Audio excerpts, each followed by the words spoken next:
16세기 초 자연과학에서는 천동설이라는 것이 학설이 굉장히 지배적인 학설이 되었습니다. 그것은 뭐냐면은 지구는 우주의 중심이다. 지구는 우주의 중심이어서 지구는 움직이지 않고 해가 지구 주위를 돈다는 이 천동설을 주장을 했습니다. 그런데 그때의 갈릴레오라고 하는 사람이 새로운 학설을 들고 나왔습니다. 그 학설은 뭐냐면은 지동설입니다. 이 지동설이 뭐냐면은 태양을 중심으로 지구가 자전과 공전을 하고 있다는 학설이에요. 태양을 중심으로 지금 우리가 갖고 있는 그런 이제 학설이죠. 태양을 중심으로 지구가 자전과 공전을 함으로 인해서 하루에 날이 바뀌고 또 계절이 바뀌고 해가 바뀌는 그런 이제 학설을 갖고 있는 거죠. 그가 쓴 이 천문대화라는 책을 통해서 그 당시에 이 천동설을 뒤집는 학문을 내놓았습니다. 이 학설로 제일 난처하게 된 사람들이 누구냐면은 교황청이었어요. 교황청이 난처하게 되기 때문에 이것을 종교재판소에 회부하게 됐고, 이제 종교재판소에 가서 재판을 받게 되는데, 그때 나이가 갈릴레오 나이가 70이 넘은 나이였는데 참회복을 탁 입고 재판을 받습니다. 재판을 받는데 나이가 노령이고 주변 분위기가 워낙 무서워서 그랬는지 자기의 주장을 철회하기로 마음먹고 성경 위에 손을 얹어서 서약을 했습니다. 뭐라고 서약했냐면은 저는 태양이 세계의 중심이며 움직이지 아니하고 지구가 움직이고 있다고 하는 어리석은 학설을 거부하고 비판하고 저주합니다. 동시에 다시는 이런 혐의를 받을 수 있는 글을 발표하거나 주장하지 않겠습니다. 그리고 맹세합니다. 하고 참회의 글로 이제 자신이 서약을 했습니다. 이렇게 손을 들고 항복을 했는데 로마 교황청에서는 그럼에도 불구하고 3년 동안 감옥에 집어넣고 고행의 길을 걷도록 합니다. 그래서 이제 3년 동안 감옥에 들어가서 고행의 길을 걷고, 그 다음에 그가 이제 발표했던 모든 논문이라든지 서적들을 전부 다 배포 금지령을 내립니다. 그리고 이제 3년이 지나가지고 이제 나오게 되는데, 나오면서 이 갈릴레오라는 사람이 유명한 말을 남겨요. 뭐라고 하냐면 그래도 지구는 돌고 있다. 자기가 무서워가지고 자기가 지금까지 주장했던 이 지동설을 철회했지만은 그러나 자신의 10년 그것을 변하지 않고 자기의 생각을 그대로 드러낸 것이라고 봅니다. 여러분들, 한번 사람이 무지의 소치로 오해를 받기 시작하면 그 오해를 푸는 데는 굉장한 시간이 걸립니다. 또 상당한 노력이 필요하다고 생각됩니다. 여러분들, 무지에서 생긴 오해든 편견 때문에 생긴 오해든 어떤 이해관계 때문에 생긴 오해든 간에 그 오해가 굳어져 가지고 자기 자신에게 진리로 정설이 되어버리면 그 다음에는 그것들로부터 옳은 것을 전부 다 부정해버리고 무서운 사람으로 바뀔 수가 있다는 거예요. 여러분들 그 당시에 유대 나라의 지도자들이 그랬어요. 갑자기 예수님이라는 청년이 유대 나라에 등장을 했습니다. 그리고 그 청년이 나타나서 하나님 나라의 복음을 전하고 회개하라 천국이 가까웠느니라고 그렇게 외치고 또 가는 곳마다 수많은 사람들을 몰고 다니면서 수많은 병든 자들을 치료하고 귀신을 쫓아내고 하나님 나라에 대한 복음을 전합니다. 그때 유대교의 지도자들이 점점 예수 그리스도에 대한 의구심을 품기 시작했습니다. 예수님의 말씀, 예수님이 행한 모든 기적, 예수님이 행한 모든 행동, 또 예수님의 여러 가지 상황을 종합해 볼 때 그는 틀림없이 구약의 율법을 무시하는 사람이다. 또 하나님의 율법을 가볍게 여기고 또 율법을 폐지해도 된다는 선동을 하고 다닌다고 그렇게 오해를 하기 시작하고 예수님에 대해서 핍박을 하기 시작했습니다. 여러분들 오늘 본문에 보면은 예수님이 그 유대인들이 유대 종교 지도자들이 오해하는 것에 대해서 무지한 것에 대해서 분명하게 말씀을 합니다. 예수님은 내가 율법을 폐하러 온 것이 아니다고 했어요. 내가 율법이나 선지자를 폐하러 온 줄로 생각하지 말라. 폐하러 온 것이 아니고 완전하게 하려고 왔다고 했어요. 그리고 진실로 너에게 이르노니 천지가 없어지기 전에는 율법의 1.1획도 결코 없어지지 아니하고 다 이룰 것이다. 오늘 예수님은 분명히 유대 사회를 향해서 유대 종교 지도자를 향해서 이렇게 선포를 했습니다. 우리 예수님은 율법을 폐하러 오신 분이 아니었습니다. 예수님은 율법의 마지막 해석자였습니다. 예수님은 율법의 완성자였습니다. 예수님은 이 땅에 오셔서 율법을 성취하신 자였습니다. 오늘 이 잘못된 유대인들의 그 의문을 풀어주고 자신이 율법의 완성자임을 그리고 성취자임을 마지막 율법의 해석자임을 분명하게 선포해 주시는 말씀인 줄로 믿습니다. 그러면 당시에 그 유대인들이 왜 예수님이 율법을 무시하거나 율법을 가볍게 여기고 율법을 폐지하러 왔다고 생각했을까요?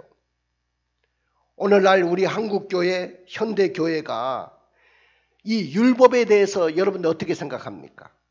오늘 이 자리에 예배에 나오신 여러분들도 율법에 대해서 구약 성경은 율법입니다. 그리고 그 율법을 해석하고 율법대로 살으라고 외친 분들이 선지자였습니다. 그러니까 구약 전체가 어떻게 보면 율법의 말씀이죠. 그런데 오늘날 이 한국교회와 현대교회는 율법에 대해서 어떻게 생각합니까? 당시의 유대인들처럼 율법을 무시하거나 율법을 가볍게 여기거나 율법을 폐지하자고 하진 않습니까? 그래서 오늘 저의 설교 제목은 이렇습니다. 한번 따라해 볼까요? 율법 속으로 들어가면 복음이 보인다.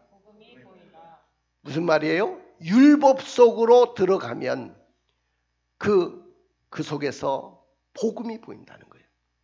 그러니까 구약 성경, 우리가 지금 성경 통독을 하고 있잖아요. 지금 창세기, 출애굽기 거치면서 특별히 내기에 오니까 계속해서 제사법에 대한 이야기, 어려운 말들이 많이 나왔죠. 거의 성경 통독하다가 포기하는 이유 중에 하나가 너무 어렵다는 거야. 그러면서 또 민수기, 신명기를 거치면서 지금 성경을 읽고 있는데 그 핵심적인 율법에 대한 말씀이 거기 다 나오거든요. 굉장히 어렵다고 생각하죠. 그래서 그런 율법을 왜 우리가 구태여 배워야 되느냐, 읽어야 되느냐고 이야기하는 분들도 있을 것입니다. 그런데 그 율법 속에 우리가 들어가면 뭐가 보인다고요? 복음이 보인다는 거예요. 율법 속에 복음을 볼 수 있는 눈들이 열려지기를 주님의 이름으로 축원을 드립니다. 그러나 대부분의 그리스도인들은 율법을 무시하거나 가볍게 대합니다. 옛날에 어떤 분들은 구약 성경은 전부 다 없고 신약 성경만 있는 성경만 들고 다녔어요. 그건 뭐냐면은 우리는 신약의 복음만 믿으면 되지, 구태여 구약의 이스라엘의 역사라든지 율법이라든지 선지서에 대한 그 어려운 내용들을 내가 뭐 때문에 배워야 됩니까? 그렇게 생각하면서 신약 성경만 받아들이는 분들도 있었어요. 대부분의 그리스도인들이 이렇게 율법을 무시하거나 가볍게 대합니다. 그러면 왜 그리스도인들이 율법을 가볍게 대하거나 무시하거나 또 율법을 폐지하자고 하는 것일까요? 그것은 복음의 진수를 이해하지 못하는 미성숙한 성경관의 영향 때문입니다. 오늘날 우리 한국교회는 복음의 진수를 이해하지 못하는 미성숙한 성경관의 영향을 받은 많은 이 목회자들의 이 강단으로부터 잘못된 성경관들이 우리 속에 들어와 있기 때문에 그렇습니다. 여러분들, 일명 자유주의 신학자들의 성경관을 가지고 성경을 바라보기 때문에 그렇다는 것이죠. 오늘날 이단들이 굉장히 위협적이죠. 신천지나 하나님의 교회나 또 여호와의 증인이나 또 많은 구원파라든지 이런 이단들이 있지만은 그 이단들보다 더 위협적이고 심각한 이단이 있습니다. 그것이 바로 자유주의 신학이라는 거예요. 여러분들은 신학교에 가서 이 자유주의 신학에 대한 것을 배우지는 않았지만은 자유주의 신학이 어떤가를 여러분들은 알아야 됩니다. 그래야 성경을 바르게 해석할 수 있고 성경을 보는 성경관이 달라질 수 있는 거예요.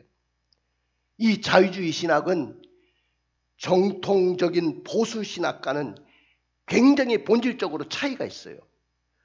그 차이 중에 가장 차이가 나는 것이 뭐냐면은 성경을 보는 눈이 달라요. 성경관이 다르단 말이죠.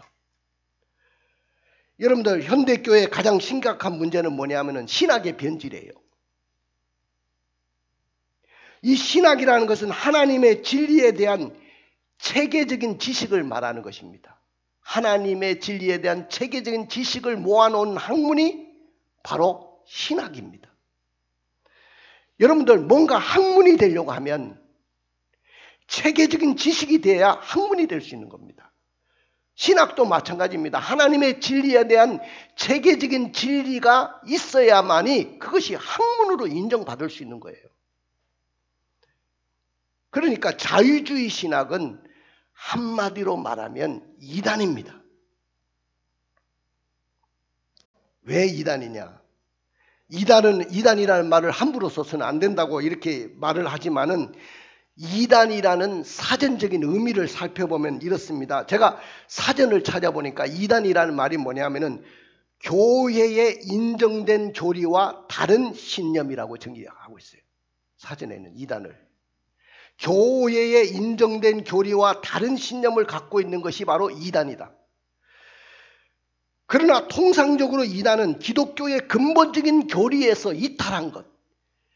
여러분들, 우리 대한의 수요 장로회 우리 합동 측 이 교단에서 가르치는 정통적인 교리가 있어요. 여러분들이 목사님을 통해서 배운 정통적인 교리가 있지 않습니까? 우리는 날마다 사도신경을 고백하고 신경을 고백하고 있어요. 그런데 그 전통적인 교리로부터 이탈한 세력들이 있습니다. 그걸 이단이라고 하는 거예요.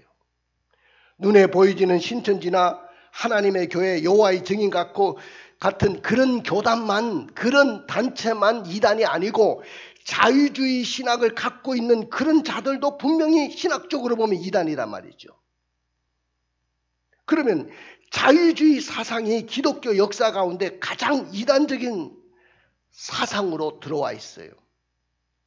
성경은 그런 이단들을 어떻게 하라고 했어요? 분별하고 배격하라고 분명히 가르치고 있습니다. 만약에 우리 한국교회, 현대교회에 자유주의 신학이 들어오면 어떻게 되느냐? 개인의 신앙이 병들기 시작합니다. 개인의 신앙이 병들게 되면 신앙이 죽고, 신앙이 죽을 뿐만 아니고 부패해지고, 또한 경건한 삶도 부패하게 될 것입니다. 여러분들, 교회가 세상과는 다르지 않고 지옥의 형벌로부터 구원받은 간격이 없다고 한다면 그건 다 자유주의 신학에 영향이 있는 거예요. 교회는 분명히 세상과 달라야 됩니다. 교회는 세상으로부터 빛과 소금의 역할을 감당해야 되는 것입니다. 그리고 내가 구원받았다는 구원의 간격이 분명해야 됩니다. 근데 이 구원의 간격이 우리 속에 없다고 한다면 그건 분명히 자유주의 신학의 영향을 받고 있는 거예요. 오늘 이 자유주의 신학은 굉장히 치밀하게 공격을 하고 우리의 강단을 병들게 만들고, 그래서 그것을 배운 사람들이 다 부패해지고 타락시키는 사단의 고도한 전략이라고 할 수 있습니다. 그런데 이 자유주의 신학의 가장 중요한 것이 뭐냐면은 성경을 연구할 때 역사적으로 문화적으로 비평적으로 성경을 보기 시작했다는 거예요. 옛날에 중세 시대에는요, 굉장히 교회 권위가 대단했어요. 그래서 교회 권위가 대단해가지고 교회 권위에 거의 맹종하다시피 했습니다. 그런데 시대의 변화 속에서 어떤 사조가 들어오기 시작했냐면 개인의 자유와 이성의 권위를 발견한 사람들이 성경에 대해서 비평적으로 성경을 보기 시작했어요.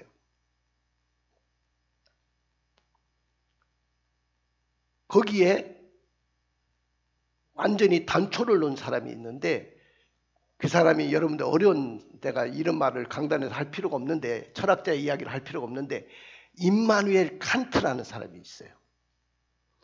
그 사람이 뭐라고 하냐면 경험할 수 없는 하나님의 지식이 이성적으로는 불가능하다, 그런 표현을 하기 시작했어요. 그래서 이 임마누엘 칸트의 사상이 그 당시에 얼마나 많은 영향을 주었는지 몰라요. 그런데다가 또 실증주의라든지 실험주의라든지 여기에 영향을 받은 과학의 발달, 그리고 여러분들이 잘 아는 찰스 다윈이라는 진화론의 그런 학설이 나오기 시작하면서 이 하나님의 말씀을 점점 의심하게 되고, 그리고 불신앙의 눈으로 성경을 보기 시작했습니다. 여러분들, 성경적인 기독교와 자유주의 신학자들의 차이는 뭐냐면은, 우리 전통적인 신학을 갖고 있는 교회는 체계적인 교리를 통해서 신학 체계를 세우고 믿음을 가르치고 신앙을 가르치고 신앙을 고백하게 만듭니다. 그런데 자유주의 신학에는 그것이 필요 없다는 거예요. 성경적인 기독교는 바른 교리들에 근거한 생활과 경험이라고 표현할 수 있습니다. 이때 교리는 너무나도 확실하고 변할 수 없는 것이라고 우리는 받아들이고 있어요. 그런데 자유주의 신학을 공부한 사람들은 교리들과 별개의 경험과 생활이라고 주장을 합니다. 따라서 시대에 따라서 바뀔 수도 있고 변할 수도 있다. 그리고 교회는 새 시대를 적응하는 기독교가 되어야 된다고 주장을 합니다. 거기에 주장하고 나온 사람들 중에 슐라이 마허라는 사람이 있는데, 이 사람은 종교의 핵심이 이성적인 토론이 아니고 감정적이다 그렇게 주장했어요. 감정적이다. 그리고 하나님을 경험하는 살아있는 존재다 이렇게 주장을 하기 시작했습니다. 또 니출이라는 사람이 있는데 이 사람은 뭐냐면은 종교는 이론적인 것이 돼서는 안 되고 구원받는 것에 대한 새 삶을 사는 것이다. 여러분들 그렇게 생각하십니까? 신앙을 감정적으로 그리고 새 삶을 사는 것으로 그렇게 주장을 했습니다. 또 한 사람 하르낙이라는 사람인데 이 사람은 사람이 경험한 종교만 고백할 수 있고 어떤 신조라든지 신앙 고백은 예수님의 견해에 의하면 그건 다 이선적이고 파멸적이라고 주장했어요. 그러니까 이런 사람들의 영향 때문에 이런 신학을 공부하고 이런 것에 대해서 받아들이는 사람들이 바라보는 성경관을 가지고 성경을 보기 때문에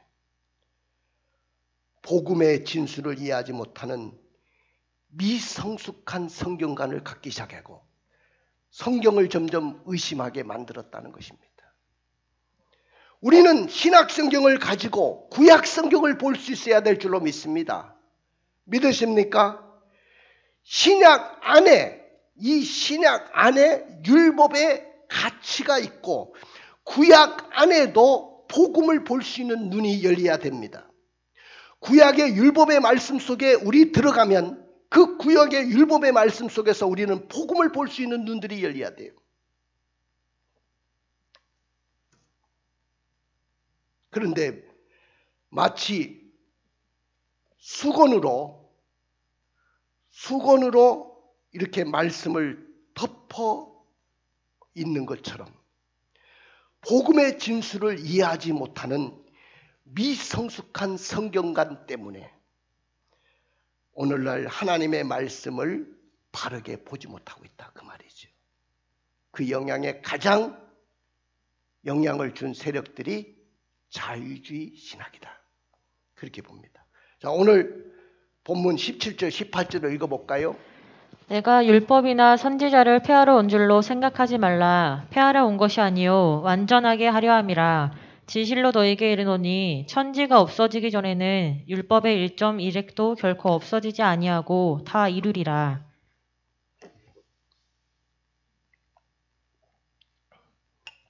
오늘 여기에 보면은 예수님이 내가 율법이나 선지자를 폐하러 온 줄로 생각하지 마라 그랬거든요.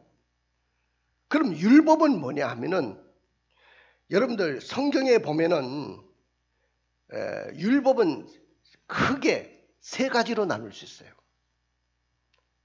첫째는 의식법이 있습니다.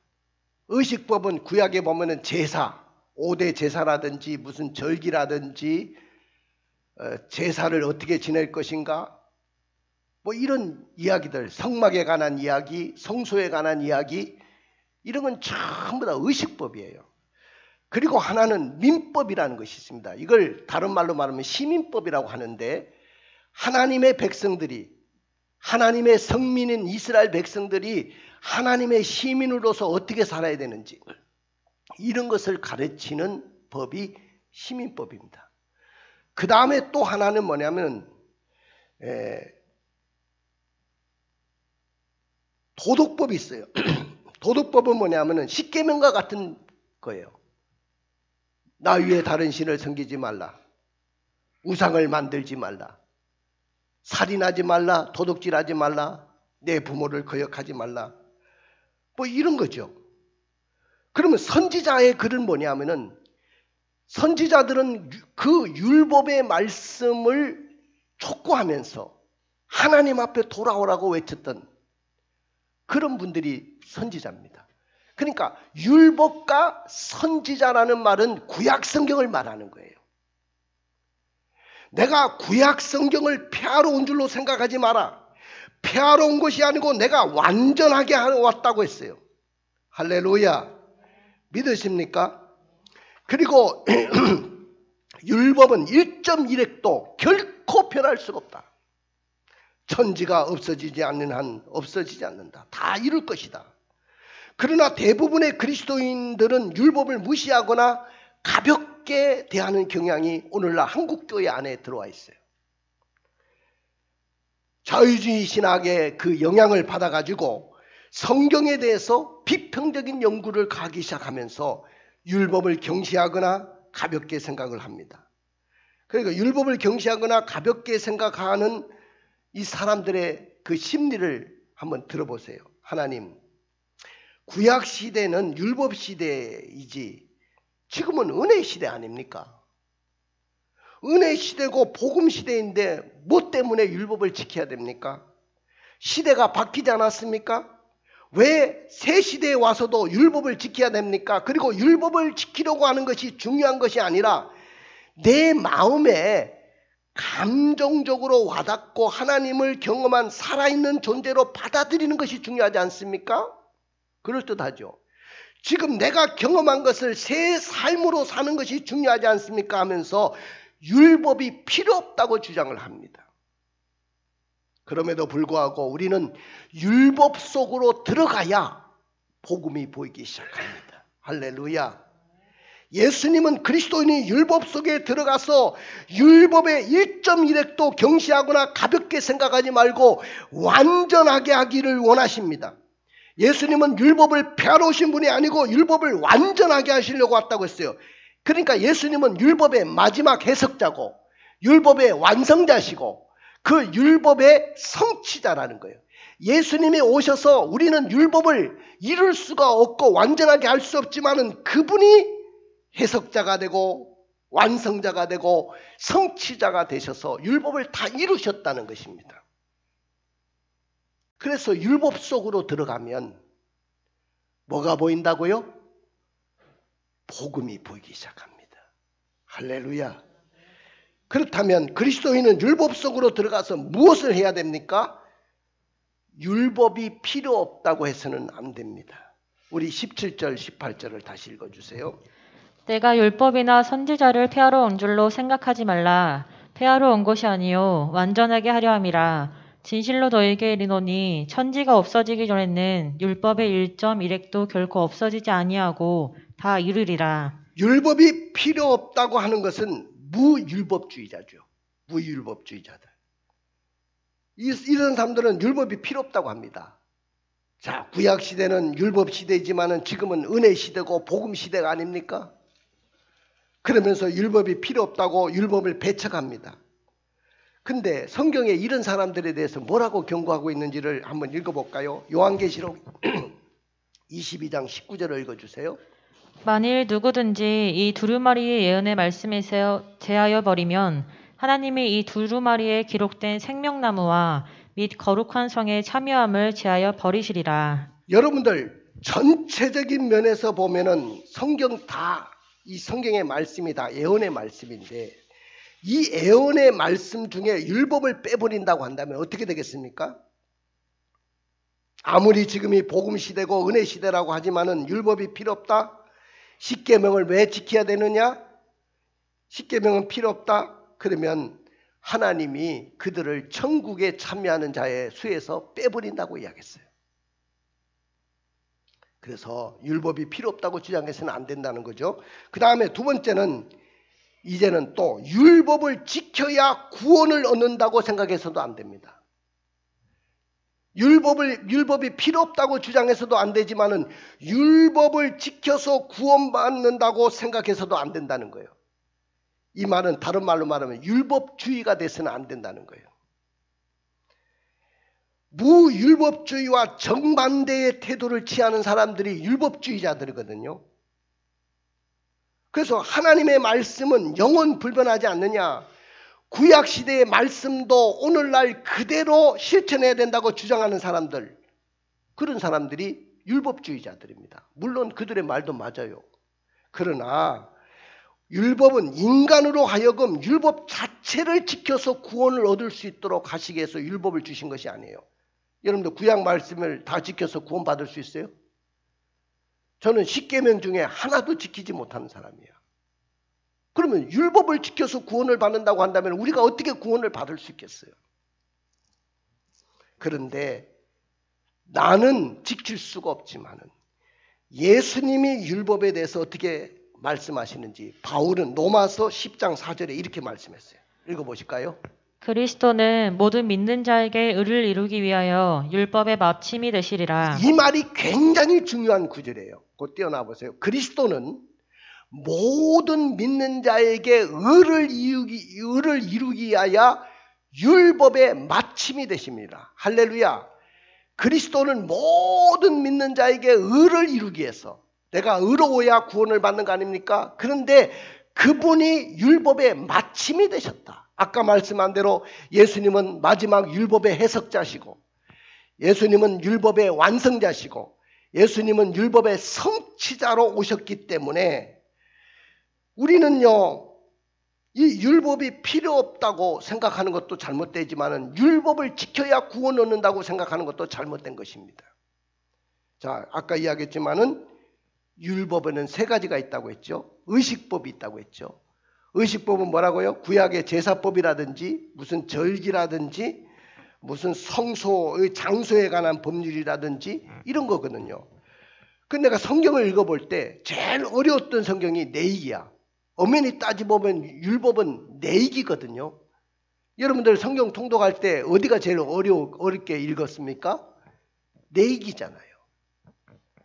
그 내이기에 또 신명기에 뭐 이렇게 읽다 보면 정신을 못 차릴 정도로 수많은 제사들이 나와요. 무슨 말인지도 모르겠고요. 이런 것들이 다 의식법입니다. 그런데 구약에서 이런 의식법들을 보면은 이것이 신약시대에 와서는 더 이상 그 의식적인 법이 필요 있습니까? 예를 들어서 옛날에 죄를 진 사람들이 송아지를 잡고 양을 잡아서 제사를 드렸다. 오늘 여기 오실 때 소나 양을 끌고 와서 그 피를 뿌리고 제사를 드린 분 없잖아요. 그냥 앉아서 그냥 예배를 드리네 지금 보니까. 구역의 율법대로 하면은 여러분들이 의식대로 한다면 그렇게 해야 되지 않습니까? 근데 더 이상 그렇게 제사를 지내지 않습니다. 무슨 속죄제라든지 소제라든지 그리고 뭐 속건제라든지 하목제라든지 양이나 소나 비둘기 같은 짐승을 잡아서 드리는 제사를 더 이상 그런 제사를 드리지 않습니다. 오늘날은 그냥 모여서 예수님의 십자가의 보혈을 의지하고 하나님 앞에 예배를 드리는 이 제사를 드리고 있는 거예요. 왜냐하면 예수님이 이 땅에 오셔가지고 그 구약의 모든 의식법에 나오는 모든 것들은 다 그림자예요. 누구의 그림자냐면 앞으로 오실 예수 그리스도에 대한 그림자를 보여준 거예요. 항소를 잡아가지고 피를 뿌려서 죄를 사는 그 모든 것을 보여주면서 앞으로 예수 그리스도께서 오셔서 저 갈보리 산상에서 피를 흘리시고 우리를 위해서 죽으시고 우리를 위해서 제물이 되시고 대제사장이 되셔서 십자가에서 피를 흘리심으로 보혈의 피로 말미암아 그 모든 의식법을 다 이루실 것을 보여주신 거야. 이루셨어요. 할렐루야. 그러니까 더 이상 그런 제사를 지낼 필요가 없다는 것이죠. 히브리서 10장 1절을 읽어주세요. 율법은 장차 올 좋은 일의 그림자일 뿐이요 참 형상이 아니므로 해마다 늘 드리는 같은 제사로는 나아온 자들을 언제나 온전하게 할 수 없느니라. 예, 이 말씀도 굉장히 중요한 말이에요. 띄워주세요. 율법은 장차 올 좋은 일의 그림자다. 장차 올 좋은 일의 그림자가 누굽니까? 바로 예수 그리스도, 오실 그 예수 그리스도에 대한 그림자라는 거예요. 이것은 참 형상이 아니기 때문에 해마다 드리는 것 같은 제사로는 나오는 자들을 언제나 온전하게 할 수 없다. 근데 예수 그리스도가 오셔서 온전하게 하실 수 있다는 거예요. 믿으십니까? 자, 그리고 히브리서 10장 14절을 읽어볼까요? 그가 거룩하게 된 자들을 한 번의 제사로 영원히 온전하게 하셨느니라. 할렐루야. 한 번의 제사로 영원하게 하셨기 때문에 더 이상 의식법을 우리가 지킬 필요가 없고 그 예수로 말미암아 완성이 됐다는 것입니다. 그 다음에 시민법이잖아요. 두 번째, 아까는 의식법이고 시민법. 시민법은 하나님의 백성으로서의 지킬 법을 말합니다. 민법을 말하는 건데요. 이스라엘 민족들은 다른 민족과 다르게 하나님이 거룩하게 선택한 선민이었어요. 그리고 하나님이 그 나라를 통치하셨어요. 그래서 그 나라를 무슨 국가라고 하냐면 신정국가라고 말하는 거예요. 신이 통치하는 나라다 그 말이죠. 그러니까 신이 아무리 통치하더라도 그 시민들이 살다 보니까, 백성들이 살다 보니까 백성들 가운데 지켜야 될 민법이 필요한 거 아닙니까? 시민법이 필요하잖아요. 예를 들어서 이런 말이 있어요. 내가 성경을 읽어보면 남자는 여자의 옷을 입고 다니면 안 된다. 여자는 남자의 옷을 입고 다니면 안 된다. 이런 말도 있어요. 오늘날 청바지 입고 오는 사람들은 이거 구약법으로 말하면 여기 교회 오면 안 돼. 남자의 옷을 입고 다니자. 여자는 치마를 입고 와야 되는 거야. 어떻게 감히 남자처럼 청바지를 입고 교회 옵니까? 또 음식도 가려 먹어야 된다. 음식도 아무거나 먹으면 안 된다. 먹어서는 될 음식, 안 먹어야 될 음식들을 다 이야기했어요. 이것이 뭐 민법입니다. 근데 오늘날은 이제는 더 이상 이스라엘 백성들에게 적용되는 것이 아니고 오늘날 하나님의 백성, 예수 그리스도를 믿는 모든 사람들은 하나님의 나라의 백성들이에요. 그러면 하나님의 나라의 백성으로서 구약 시대에 이스라엘 백성들이 시민으로서 지켰던 그 법은 지킬 필요는 없지만은 그러나 그 법이 흐르는 그 정신은 지금도 흐르고 있다는 거예요. 이해가 되시죠? 그 다음에 마지막 법이 도덕법이잖아. 십계명과 같은 도덕법인데 이 도덕법도 그 십계명을 함축을 할 때 예수님이 뭐라고 하셨냐면은 자, 우리가 지켜야 될 율법이 뭡니까? 이렇게 하니까 하나님을 사랑하고 마음을 다하고 힘을 다하고 뜻을 다하여 목숨을 다하여 주 하나님을 사랑하고 내 이웃을 내 몸과 같이 사랑하는 것입니다. 이걸 가르쳤어요. 그러니까 하나님 사랑, 이웃 사랑. 여러분 십계명도 보면은 하나님에 관한 계명, 인간 간의 관계 속에서 지켜야 될 계명이잖아요. 그러니까 사랑으로 모든 율법을 다 완성시키신 거야. 예수님이 이 땅에 오셔서. 그러니까 아까도 이야기했지만은 의식법, 시민법, 도덕법 이 모든 것을 누가 완성시키셨다? 예수님이 마지막 율법의 해석자, 완성자로서 그리고 또 성취자로서 다 이루셨다는 겁니다. 그러면 율법의 목적과 우리에게 주는 유익이 뭐냐? 예수님이 다 이루셨는데 그 율법을 왜 우리에게 이렇게 주셨느냐? 율법은 그리스도에게 인도하는 몽학성생 역할을 한다. 초등학교 교사 역할을 한다. 그랬어요. 그 말은 무슨 말이냐면은 한번 읽어볼까요? 갈라디아서 3장 24절입니다. 이같이 율법이 우리를 그리스도에게로 인도하는 초등교사가 되어 우리로 하여금 믿음으로 말미암아 의롭다함을 얻게 하려 함이니라. 내가 율법 앞에 딱 섰을 때 야, 내가 이 율법을 지켜서 구원을 받을 수 없구나. 내가 이 율법의 하나라도 내가 지킬 수 없구나. 십계명 중에 내가 하나라도 지킬 수 없는 죄인이구나. 이 생각이 들면서 내가 그렇기 때문에 예수를 믿어야 되는구나. 그렇기 때문에 예수 앞으로 나와야 되는구나. 이런 역할을 한단 말이죠. 이해가 되시죠? 몽학성생 초등학교 교사 역할을 한다. 그 다음에 두 번째는 율법은 죄를 깨닫게 하는 겁니다. 율법이 없으면 죄가 죄인 줄을 모르는 거야. 여러분들 보세요. 법이 없으면 아무데나 전봇대 가서 오줌을 싸버리면 법이 없으면 죄라고 생각하지 않는데 경범죄라는 게 있습니다. 아무데나 전봇대 오줌 싸면 안 된다. 경범죄가 있으니까 이게 잘못된 줄 아는 거죠. 마찬가지로 율법이 있으므로 죄를 깨닫게 되는 역할을 하고 그를 죄를 깨닫게 되면서 예수님 앞에 나가게 되는 겁니다. 로마서 3장 22절을 읽어볼까요? 곧 예수 그리스도를 믿음으로 말미암아 모든 믿는 자에게 미치는 하나님의 의니 차별이 없느니라. 할렐루야. 그 다음에 세 번째는 율법이 왜 필요하냐? 하나님의 뜻을 알려줍니다. 뜻을 보여줍니다. 시편 119편 105절 주의 말씀은 내 발의 등이요 내 길의 빛이니이다. 그렇습니다. 주님의 말씀이 내 발의 등이고 내 길의 빛이 되기 때문에 율법의 말씀을 통해서 하나님의 의중, 하나님의 뜻, 하나님의 생각을 이해하게 되는 것입니다. 한번 따라해 볼까요? 율법 속으로 들어가면 복음이 보입니다. 믿으십니까? 그렇습니다. 율법 속으로, 율법과 선지자 속으로 들어가면 복음이 보이기 시작해요. 예수 그리스도가 보이기 시작합니다. 저는 구약 성경을 보면서 예수 그리스도가 막 보여요.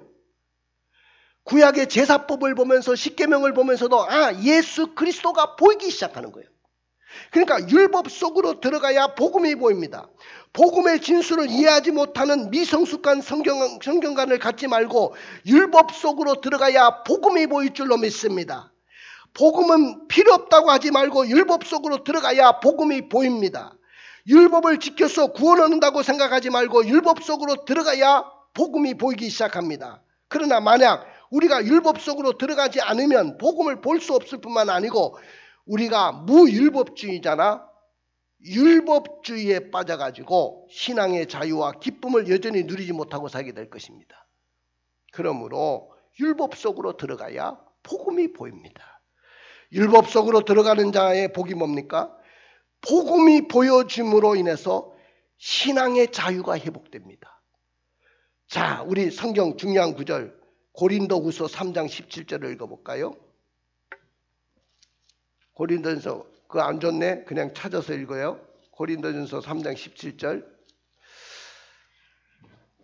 주는 영이시니 주의 영이 계신 곳에는 자유가 있느니라. 주는 영이시니 주의 영이 계시는 곳에는 자유가 있느니라. 할렐루야. 예수 그리스도가 영으로서 우리와 함께하는 이상 우리는 율법으로부터 자유함을 누리는 거룩한 그리스도인이 될 줄로 믿습니다. 그 다음에 복음이 보이면서 신앙의 기쁨이 회복되는 겁니다. 여러분들 그전에는 내가 율법을 지키지 못하면 어떡하나 그랬는데 예수님을 만나고 나면부터는 신앙생활에 기쁨이 와요. 예수 그리스도가 오신 것이 은혜였구나. 정말 은혜구나. 모든 것이 다 은혜구나. 그러면서 찬송이 나오는 거예요. 할렐루야. 비록 병이 들었어도 가난해도 앞길이 막히고 답답해도 예수님이 나에게 주신 이 은혜 때문에 내가 살아가는 거예요. 모든 것이 다 은혜구나. 이걸 느끼게 되는 거죠. 그 다음에 구약을 읽을 때 우리는 복음을 읽기 시작하는 겁니다. 나는 구약을 읽으면서 복음을 읽는 거예요. 구약 성경을 읽으면서 마태복음, 누가복음, 마가복음, 요한복음을 읽어가는 거야. 나도 나처럼 여러분들도 구약의 율법을 읽으면서 예수님을 만날 수 있기를 주님의 이름으로 축원을 드립니다. 가슴에 손을 얹고 눈을 감아보세요. 우리는 코로나19 시대를 살아가는 우리들에게도 어려운 삶이 너무 많아요. 여러분들이 기적의 주인공, 역전의 주인공이 되기를 원합니다. 그러려면 율법 속으로 들어가서 복음을 볼 수 있어야 돼요. 우리는 결단해야 되는데 오늘 설교를 듣고 두 가지만 결단합시다.